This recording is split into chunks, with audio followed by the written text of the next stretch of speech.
when you're looking at what kind of business could I start creatively, look at existing paradigms like taxi cabs or like handy people and see how you can put your own spin on it.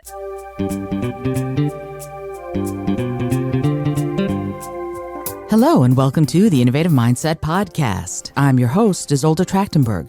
On the show, I interview peak-performing world changers in the creative, social impact, and vegan spaces.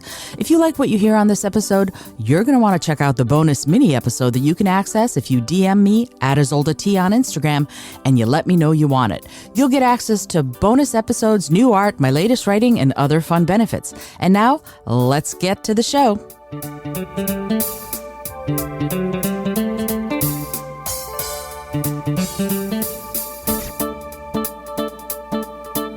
Hello and welcome to the Innovative Mindset Podcast. I'm your host, Isolde Trachtenberg. Thank you so much for being here. Today I want to talk about something that it's a sort of a dual-pronged question. The question is how to get creative business ideas. Well, there are two possible meanings to this, right? Either you are a creative and you want to start a business, or you want to start a business that's out of the box, right? So let's talk about that second one first, if you will.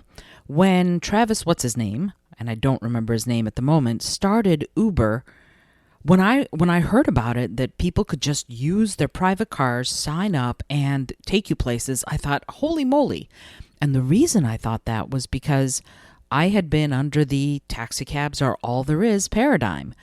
But actually, they aren't all there is. And I guess if you come up with all of the different parameters and business issues and legal issues involved in that, and you address all of them in the paperwork so that when somebody signs up to be a driver or when somebody signs up to be a passenger, then you're just okay. Like I thought that you had to be specifically registered to be allowed to have like a limousine license or something like that, that allows you to go ahead and ferry people from one place to another. But it turned out actually you didn't have to.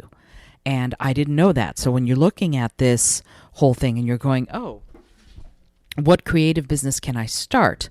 Then you have to look at it from that perspective of, how do I take maybe an existing paradigm and turn it into something completely different and completely my own, like DoorDash and some of the other Grubhub, some of the other food delivery places that you can get, or TaskRabbit, which I believe was started in Australia, which is somebody you can hire that has been vetted a little bit, at least, who will come and help you set up your couch, which I've hired someone to do.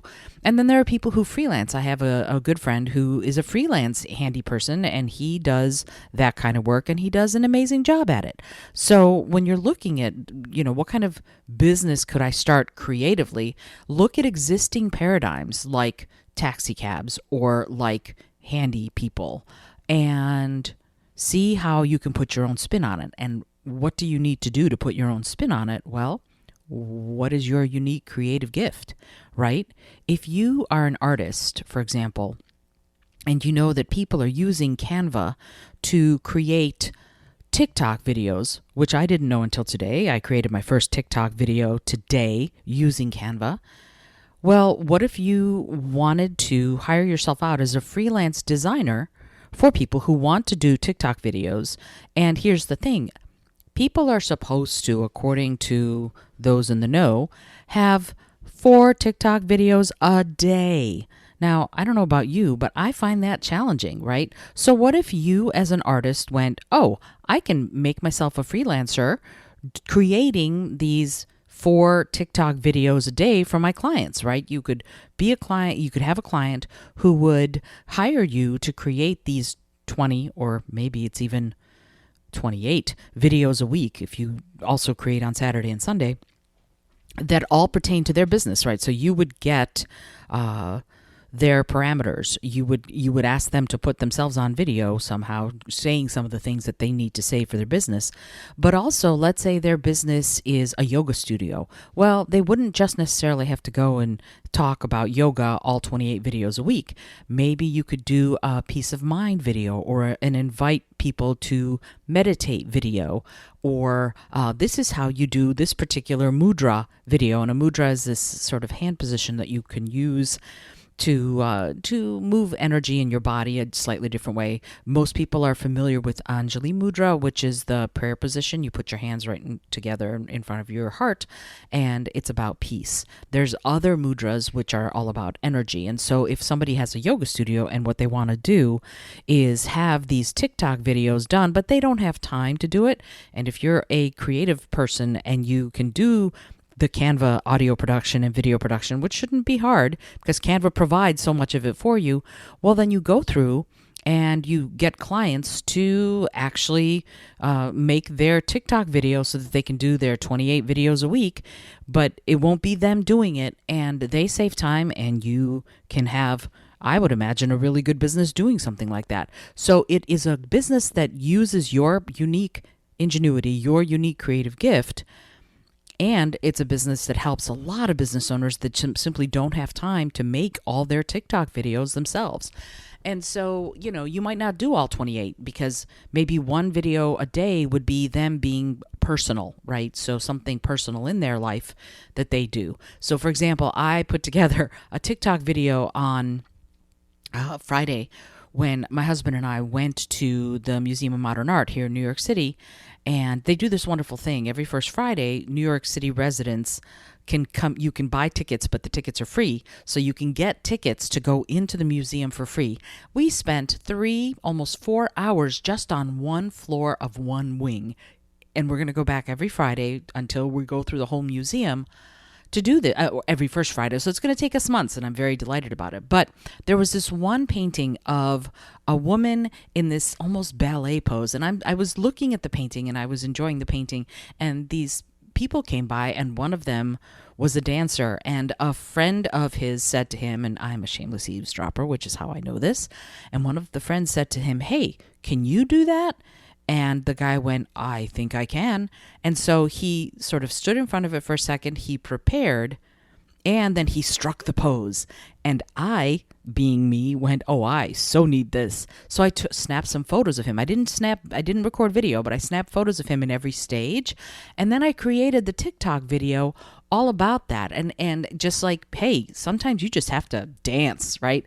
And so I titled it "Dance Like No One's Watching," that love like you've never been hurt, sing like no one's listening, all of that poem thing. But, and I titled it "Dance Like No One's Watching" because I think we all need to. I dance around my living room every day. And so I created this TikTok video that's all about that sort of encourages that dance like no one's watching. That's personal to me, right? It's still sort of about my business because I work with people to unlock and unleash their creativity and their ingenuity. And when I go into a company, that's kind of what I do. I want them to really supercharge that part of themselves. And I love doing it. And it's amazing. As an aside, I was just featured in an article on this event planning article, this corporate event planning article, all about how different people are doing their in-person and virtual conferences, the event planners, how they're planning them. And they put me in the article, which I just thought was wonderful. And I love that I was able to get in it. But the point is that when I talk about this stuff in the companies and organizations, I always go from that lens of, hey, we're all creative. We all have this ingenuity. Well, when I was at the Museum of Modern Art, sort of filling my own creative well, because that's one of the things that fills it, is being in creative space like Museum of Modern Art. And I saw this moment of sheer creative joy happening.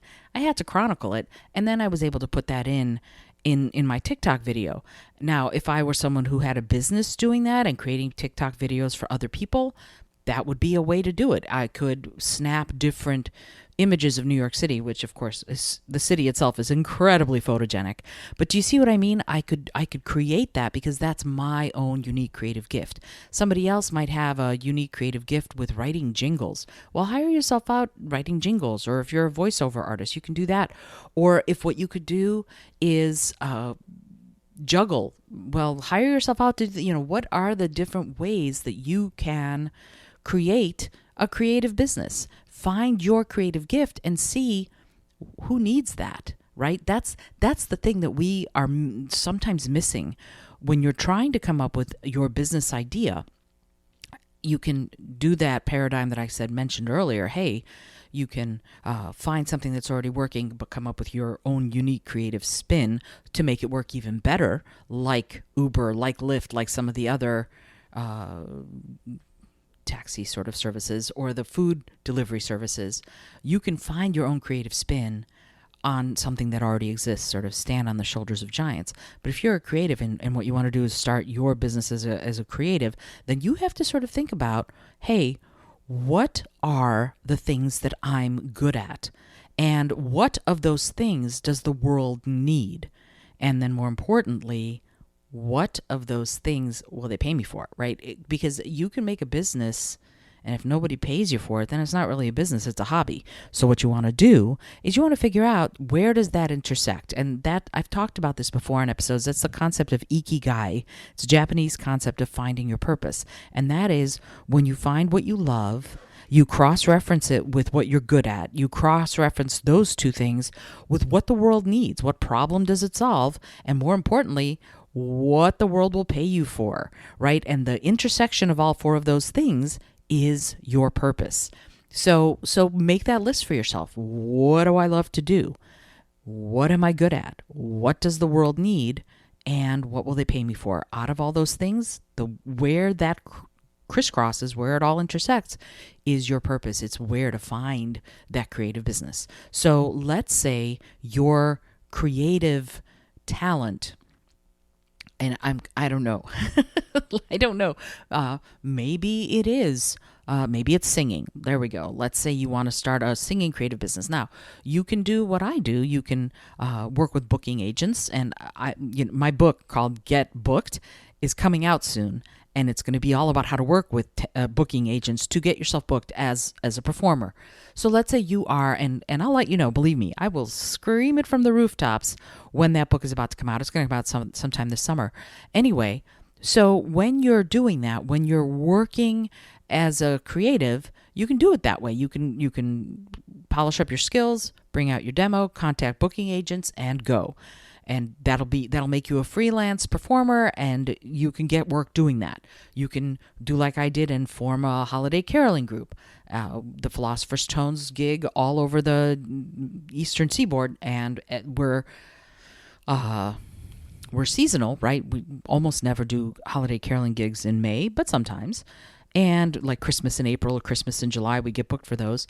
And so, yeah, you can do that. You can start your own group, your own band.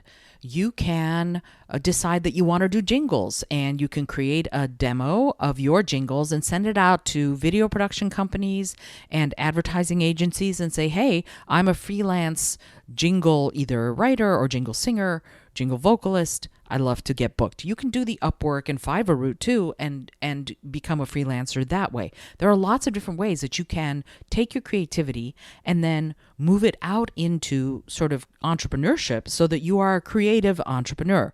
Those are different ways that you can put yourself to work using your unique creative gifts. Alrighty, I hope that you've enjoyed today's episode on how to get creative business ideas and how to begin creative businesses. Until next time, this is Isolde Trachtenberg for the Innovative Mindset Podcast, reminding you, and you know what I'm going to do? I'm going to create a little bonus. I am going to put, I think, my commercial demo, my voiceover demo. That's one of the things that I do. It's one of my creative businesses. I'm going to put my commercial demo as a bonus in buymeacoffee.com/IsoldeT. So if you join the Coffee by the Water Club, you can grab that video and see how I created mine. Now, on that video, just so you know, it's audio. It's an audio file. On that audio, not only did I do all the voiceovers, I also composed all the music. That's another thing, another creative thing that I do, that when people want music composition, they contact me and I compose the music for the background of their videos or their audio or their podcast intro and outro, which is another, by the way, another creative business you can do if you are good at music production or voiceover. You can become somebody who does intro and outro stuff for people's podcasts. There are millions of podcasts out there, and not everyone wants to do their own intro and outro, so be aware that that can be a thing. You can do that if that's your gift, depending on you going through that ikigai that I was talking to you about. You can figure that out for yourself, and then start generating ideas based on what you're good at. And by the way, and I know this has all of a sudden become a longer episode, but I do want to say that don't try to go, this is the one idea and this is the only idea I'm going to pursue. Brainstorm. Give yourself 5 minutes to write down every idea, every wacky, crazy, nutty idea that you can think of that would use your particular unique creative gift, and then winnow down. Don't just go with one and that's it. Don't get stuck on one. Allow the world to be your oyster mushroom, as I say. Alrighty, join the Coffee by the Water Club if you want to hear my commercial demo. Contact me with any questions, and I am going to see you again or hear from you or talk to you tomorrow.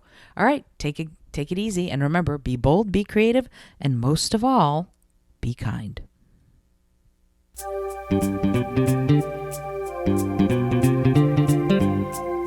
Thank you so much for joining me today. I really appreciate you being here. Please subscribe to the podcast if you're new, and it would mean the world to me if you told a friend about it. Today's episode was produced by Isolde Trachtenberg and is copyright 2022. As always, please remember this is for educational and entertainment purposes only. Past performance does not guarantee future results, although we can always hope. Until next time, remember to be bold, be creative, and most of all, be kind.